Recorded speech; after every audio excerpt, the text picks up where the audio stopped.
Topic है CNC and BMC की 2D drawing में क्या डिफरेंस होता है, अर्थात सीएनसी की 2D ड्राइंग और बीएमसी की 2D ड्राइंग, इन दोनों में क्या अंतर होता है। तो मैं आपको बता दूं कि सीएनसी मशीन की 2D ड्राइंग जो होती है उसमें दो ही डायमेंशन होती हैं, लंबाई और डायामीटर, लेंथ और डाया।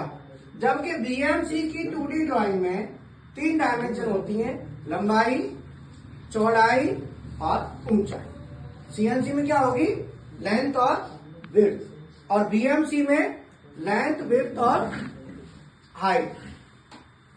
अब सीएनसी में एक ही व्यू से हमारा काम चल जाएगा, जबकि बीएमसी में एक व्यू से काम। तो मैंने यहाँ पे बीएमसी लिखा है, तो बीएमसी में तीन व्यू होते हैं, टॉप व्यू, फ्रंट व्यू और साइड व्यू। ये मैंने देखो 3D ड्राइंग बनाई हुई है।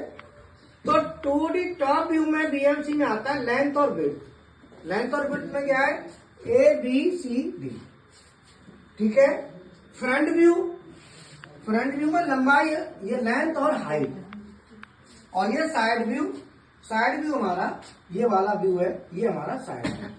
अगर जब हम इसे सीएनसी में बनाते हैं तो सीएनसी में सीधा सीधा हो जाता है कि जो चौड़ाई और ऊंचाई है ये दोनों मिलके बन जाती है डायामीटर। क्योंकि पीस कैसा होता है, गोल। जब पीस राउंड होता है तो उसमें हाइट और विड्थ वो दोनों नहीं होती, केवल डायामीटर होता है। तो इसीलिए सीएनसी में एक ही व्यू से हमारा काम चल जाएगा, एक ही व्यू से, क्योंकि लेंथ और डायमीटर चाहिए।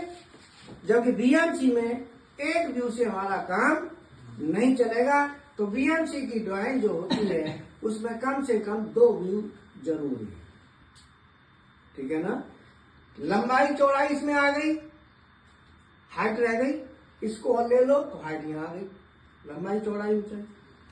ये दोनों ले लो तो काम चल जाएगा, लंबाई आ गई, हाइट आ गई, चौड़ाई यहाँ आ गई। ये दोनों ले लो तो चल जाएगा, लंबाई चौड़ाई ऊंचाई। कोई भी दो व्यू बीएमसी के लिए, कोई भी दो व्यू चाहिए, पक्का चाहिए। जबकि सीएनसी के लिए अकेला एक व्यू काफी है। समझ में आया। तो यह बीएमसी की